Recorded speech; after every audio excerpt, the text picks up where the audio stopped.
Very very welcome to all साथियों। UGC NET JRF history की classes में आप सभी साथियों का स्वागत है, अभिनंदन है। हम लोग यूजीसी नेट जीआरएफ में अभी उपनिवेशवाद के 3 चरणों के बारे में डिस्कस कर रहे हैं कि भारत में जब ब्रिटिश शासन प्रारंभ होता है तो उन्होंने उनकी जो अर्थव्यवस्था है, उनकी जो इकोनॉमी है, ब्रिटिश इकोनॉमी जिसको उपनिवेशीय अर्थव्यवस्था कहा जाता है, उसके 3 चरण देखे जाते हैं। तो कौन कौन से 3 चरण थे तो हम लोग डिस्कस कर चुके हैं पहले 2 चरण का। पहला जो कि वाणिज्यिक पूंजीवाद था और दूसरा औद्योगिक पूंजीवाद, और तीसरा हम लोग आज देखेंगे वित्तीय पूंजीवाद। तो पहला जो देखिए हम लोग फर्स्ट वाले में क्या था, वित्तीय पूंजीवाद। मतलब ये सिर्फ व्यापार ट्रेड पर केंद्रित था, ट्रेड। इसमें सिर्फ उन्होंने क्या किया, ट्रेड पे ध्यान दिया, व्यापार पे ध्यान दिया। दूसरा जो था औद्योगिक पूंजीवाद, जैसा नाम से स्पष्ट है, इसमें उद्योग पर ध्यान दिया, इंडस्ट्री पर ध्यान दिया, इसमें इंडस्ट्री पर ध्यान दिया।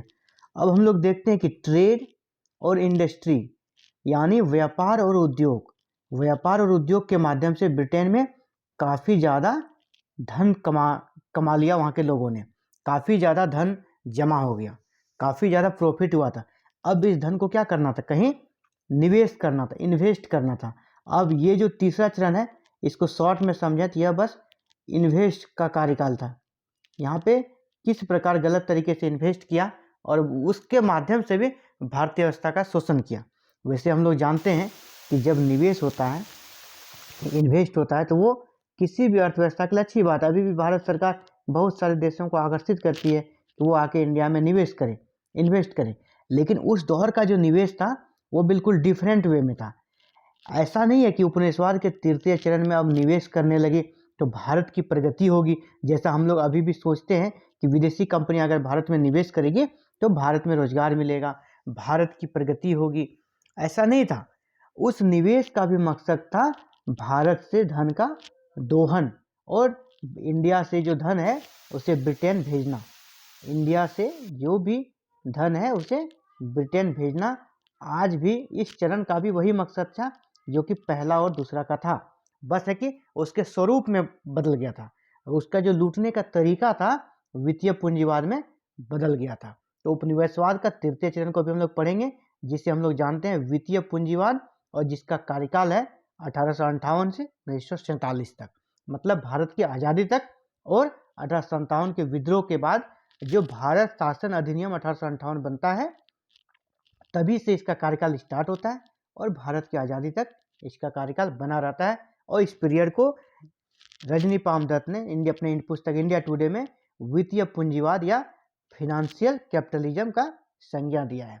हम लोग देखते हैं इस जो वित्तीय पूंजीवाद है इसकी क्या क्या विशेषताएं थी, क्या क्या फीचर्स रही। तो स्टार्ट करते हैं। सबसे पहला आप देख पा रहे होंगे, इस चरण में यानी 1858 से 1947 में वित्तीय पूंजीवाद में शोषण की प्रक्रिया तो जारी रही, किंतु स्वरूप में बदलाव हुआ। बिल्कुल पहले जो शोषण होता था किसके माध्यम से, व्यापार के माध्यम से। पहले का शोषण होता था व्यापार के माध्यम से, और दूसरे में हुआ क्या, उद्योग के माध्यम से भारत का शोषण किया गया ब्रिटेन के हित में, औद्योगिक क्रांति के कारण। लेकिन अब क्या हो, व्यापार और उद्योग की जगह निवेश आ गया। शोषण यहाँ भी हुआ, हम लोग देखेंगे किस प्रकार शोषण यहाँ भी हो रहा है। लेकिन अब शोषण का स्वरूप बदल गया, व्यापार और उद्योग के जगह अब हो गया निवेश। निवेश के माध्यम से शोषण, इन्वेस्ट के माध्यम से शोषण, क्योंकि पहले 2 चरणों व्यापार और उद्योग के माध्यम से काफ़ी धन जमा कर लिया गया था ब्रिटेन में। अब उनके पास पैसे की कोई कमी नहीं थी, बस पैसा को इन्वेस्ट करना था, और उन्होंने इंडिया में इन्वेस्ट किया। अब इसका कुछ, हर कोई भी घटना घटती है उसके पीछे कुछ कारण रहते हैं। आखिर नीतियों में परिवर्तन क्यों किया गया, तो उसके क्या कारण थे। अब हम लोग कारणों को देखेंगे। यहाँ पे आप इसे परिणाम नहीं पढ़ रहे हैं, ये आपका कारण है, टाइपिंग मिस्टेक है, ये कारण है, बैकग्राउंड है। आखिर वित्तीय पूंजीवाद की प्रवृत्ति को ब्रिटेन ने क्यों प्रारंभ किया, इसके क्या कारण रहे। तो सबसे पहला जो कारण रहा 1857 का विद्रोह। उसे लगा कि जिस प्रकार हम लोग व्यापार और उद्योग के माध्यम से भारतीयों का शोषण किए हैं और बहुत सारे वर्ग बेरोजगार हो गए हैं भारतीय, तो इसी के कारण 1857 का विद्रोह हुआ है। तो इस प्रकार नीतियों में परिवर्तन करना है, हमें इन्वेस्ट का प्रलोभन देना है कि भारत में हम लोग तो अब निवेश कर रहे हैं, भारत के तरक्की के लिए, भारत के प्रगति के लिए, और देखेंगे किस प्रकार बैंकों का विकास हुआ, रेलवेज का विकास हुआ, सड़कों का विकास हुआ। तो लगे कि भारतीयों की भारत के हित में ब्रिटेन काम कर रहा है। लेकिन फिर इसके जब अंदर में हम लोग तह तक जाएंगे तो देखेंगे ये सब बस दिखावा था। असली मकसद तो भारत से धन का दोहन था और उसे ब्रिटेन को स्थानांतरित करना ही आज भी वही मुख्य मकसद था, बस उसके स्वरूप में परिवर्तन आ गया था।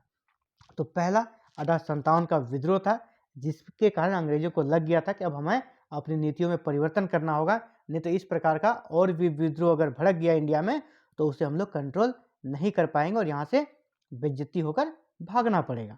तो पहला कारण 1857 का विद्रोह था।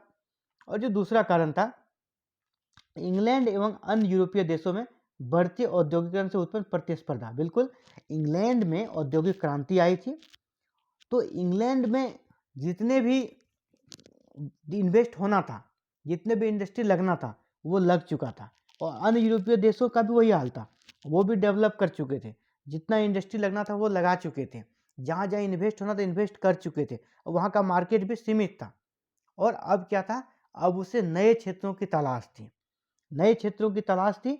और दूसरी बात, यहाँ पे नहीं यूरोपीय देशों या ब्रिटेन में इसे जो प्रारंभ नहीं किया गया, उसके पीछे और भी मुख्य वजह के रूप में हम लोग ये भी मान सकते हैं कि यूरोपीय देशों में उस वक्त काफ़ी विकास हो गया था और यहाँ के लोग जागरूक हो गए थे। यहाँ के जो लेबर थे वो जागरूक थे, उन्होंने यूनियन बना लिया था। तो वहाँ पे अब ज़्यादा डेवलपमेंट करने से उसे काफ़ी विरोधों का भी सामना करना पड़ सकता था, वहाँ वो शोषण नहीं कर सकते थे। जिस प्रकार भारत एक अविकसित था, यहाँ के लोग अभी भी उतने जागरूक नहीं हो पाए थे और यूरोपीय देशों की जनता जागरूक थी और वहाँ पे उस प्रकार से शोषण नहीं किया जा सकता था, या अन्य यूरोपीय देशों में भी इंग्लैंड जाकर शोषण नहीं कर सकता था, क्योंकि सभी डेवलप हो चुके थे और हर तरीके से वो लोग सुखी संपन्न थे और जागरूक थे, अवेयर थे। ट्रेड यूनियन बना लिया गया था, लोग समझने लगे थे किस प्रकार लॉलीपॉप दिखाकर शोषण किया जाता है, उस चीज़ों से वो लोग वाकिफ थे, लेकिन भारतीय अभी अनजान थे। तो इसीलिए उन्होंने भारत और अन्य अविकसित उपनिवेशों की ओर अपना निवेश करना प्रारंभ किया।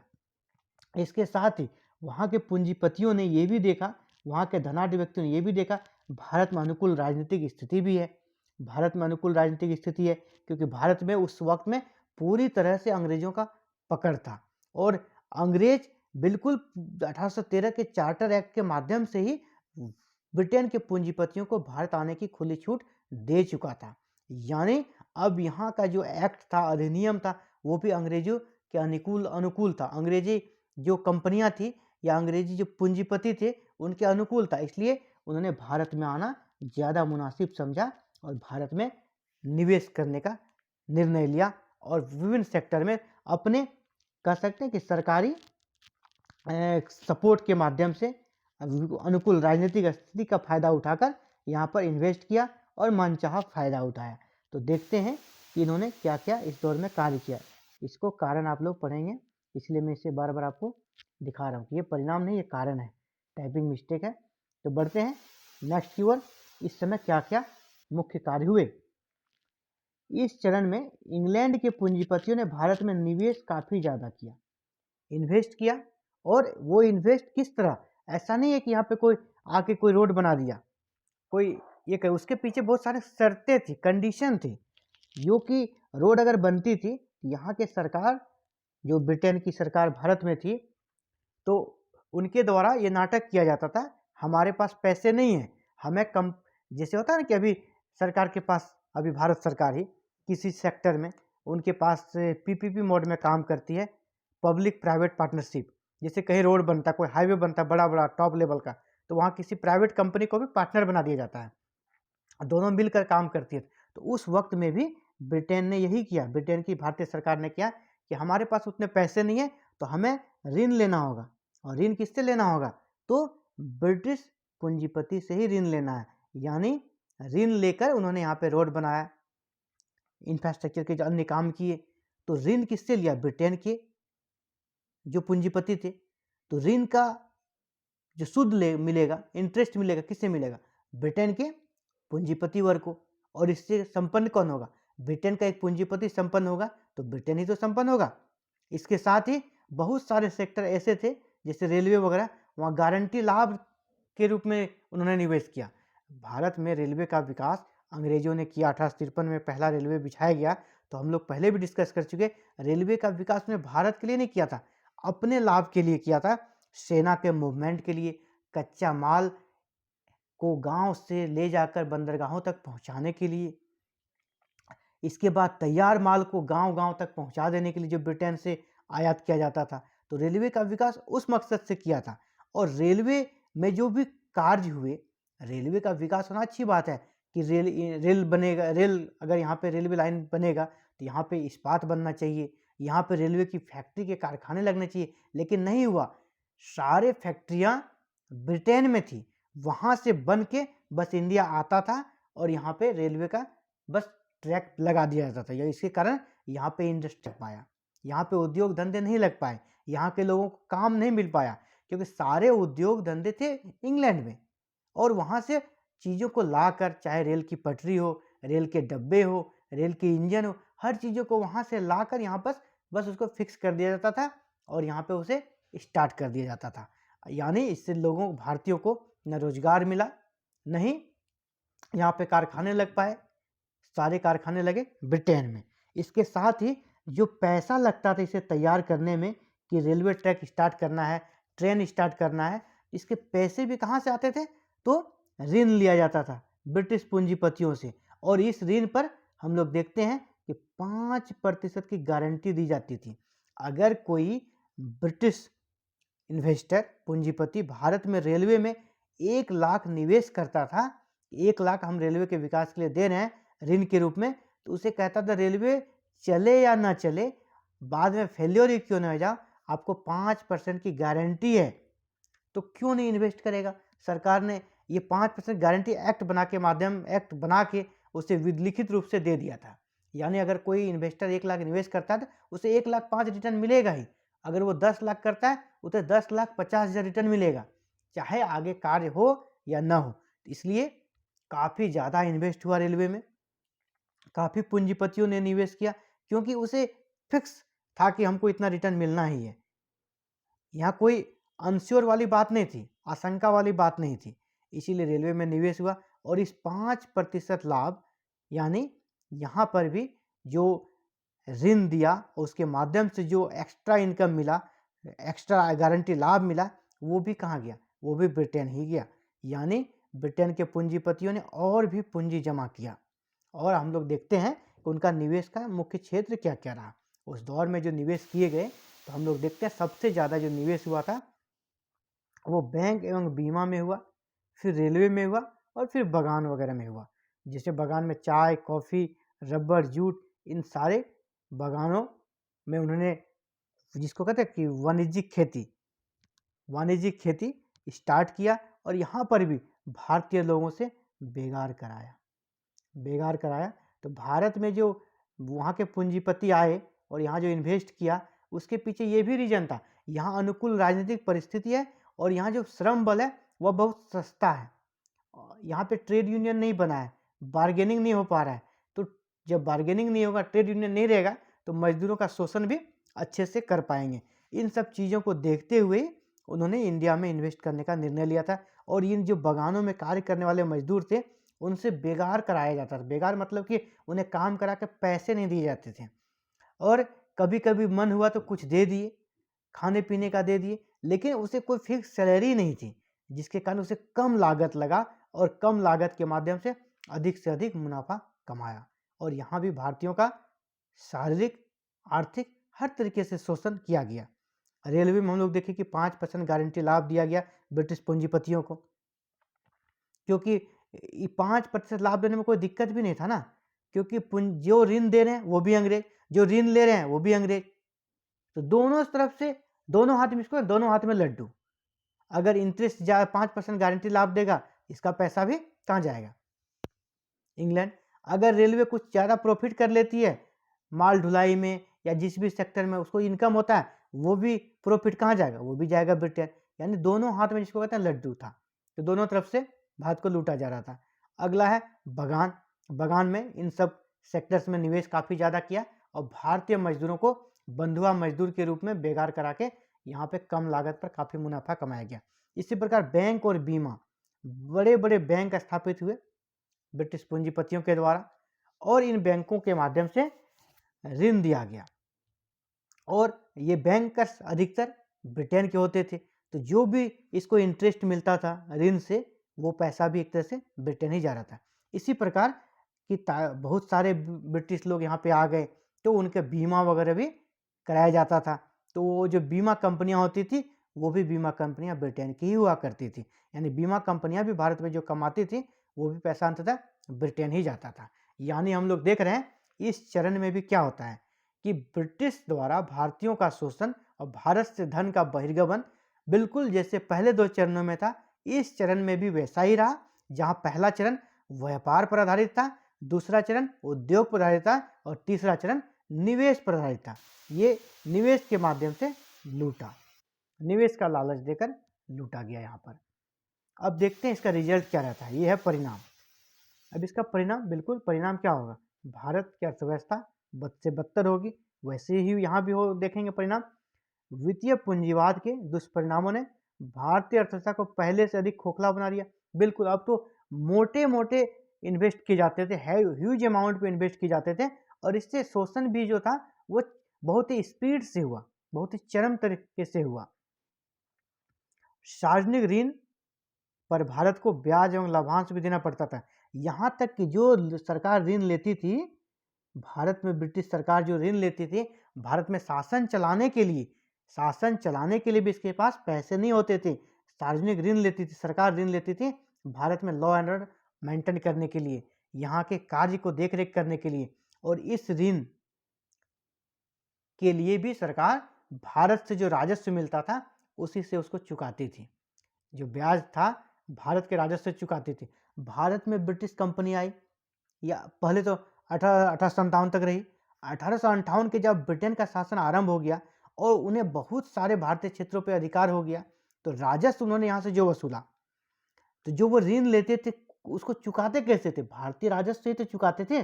भारतीय राजस्व से पहले भारतीय राजस्व से ही चुकाते थे, तो भारतीय राजस्व से चुकाते थे ऋण। अब उसके बाद उसमें क्या आ गया, उसका इंटरेस्ट भी आ गया, ब्याज, यानी ऋण को भी देना है और ब्याज को भी देना है। यानी भारत को डबल झटका था, जो ऋण लिया वो भी देगा और ब्याज भी देगा। ऐसा नहीं कि भारत के राजस्व से उसका खर्च नहीं सब चलता था, लेकिन करप्शन बहुत ज़्यादा बढ़ा था, बहुत ज़्यादा करप्शन था। और वो दिखाते थे कि मेरा इतना खर्च हो गया, नहीं चल रहा है, हमें ऋण चाहिए, और बार बार ऋण लिया। और इसी ऋण और गारंटी लाभांश जैसे कि रेलवे को दिया गया के माध्यम से भारत के धन का बड़ी मात्रा में ब्रिटेन स्थानांतरित होता है इस दौर में। इसका और एक दुष्परिणाम क्या हुआ, जब यहाँ पे स्वदेशी जो उद्योग थे और कृषि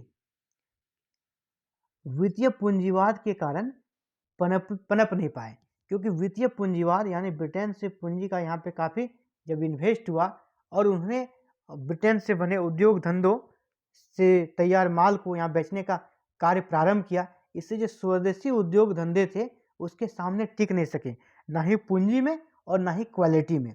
उनका लागत भी कम होता था, ब्रिटेन से बने माल का लागत कम होता था, उसकी क्वालिटी भी अच्छी होती थी क्योंकि मशीनों से बनता था। और स्वदेशी उद्योग परंपरागत तरीके से हाथों से तैयार होते थे, बुनकरों के द्वारा भारतीय कपड़े तैयार होते थे, तो ये इससे टक्कर नहीं रह पाए, जिसके कारण स्वदेशी उद्योगों का पतन हुआ। इसी प्रकार कृषि का भी डेवलपमेंट नहीं हो पाया, सिर्फ इन्होंने टैक्स लेने पर ही अपना ध्यान दिया और कभी भी किसानों के बारे में नहीं सोचा। इसलिए किसानों ने भी अंततः कृषि का विकास की ओर ध्यान नहीं दिया, और उसकी मजबूरी भी थी क्योंकि डेवलपमेंट करने में काफ़ी कृषि के विकास के लिए उनके पास पैसे नहीं थे। दूसरा, कृषि के वाणिज्यीकरण पर जोर दिया गया। वित्तीय पूंजीवाद में कृषि के वाणिज्यीकरण पर जोर दिया गया, जैसा कि हम लोग यहाँ पे देख पा रहे हैं, इन चीज़ों की खेती कराने पर जोर दिया गया। और इन चीज़ों की खेती करने से ये ऐसे प्रोडक्ट थे जिसे कि किसान खुद सेल नहीं कर पाता था, ये इंटरनेशनल मार्केट से लिंक होते थे, ये, तो इसके लिए उसे बिचौलिए चाहिए बेचने के लिए। कभी कभी तो ऐसा होता था कि ये सारे सामान उसके घर में पड़े रहते थे, और जब उसका माल विदेशों में उसकी डिमांड कम होती थी तो अंग्रेज व्यापारी इससे खरीदते भी नहीं थे। इसके कारण ये सब रहते हुए भी वो भूख से मरते थे, क्योंकि ये सब चीज़ें खा के उनसे पेट तो नहीं भरा जा सकता है, इसके सहारे जिंदा तो नहीं रह सकता है, और जबकि खाद्यान्न फसलों का उत्पादन करने पर बैन लगा दिया था। तो इन सब के कारण देश में क्या हो गया, कृषि की स्थिति चौपट हो गई और अकाल भूखमरी की समस्या देखने को मिली। तो अभी हम लोग देख रहे थे वित्तीय पूंजीवाद, जिसका कार्यकाल था 1858 से 1947। तो औपनिवेशिक अर्थव्यवस्था के जो 3 चरण थे, तीनों को हम लोगों ने देख लिया और ये अंतिम चरण था। हम लोग अगले वीडियो में मिलेंगे, उसके बारे में हम लोग अगले क्लास में पढ़ेंगे। कुछ भू राजस्व वसूली का जो इनका समय समय पर परिवर्तन किया, उन सारे भू राजस्व संबंधी नीतियों के बारे में देखेंगे नेक्स्ट क्लास में। मिलते हैं फिर एक नई वीडियो के साथ। Thank you.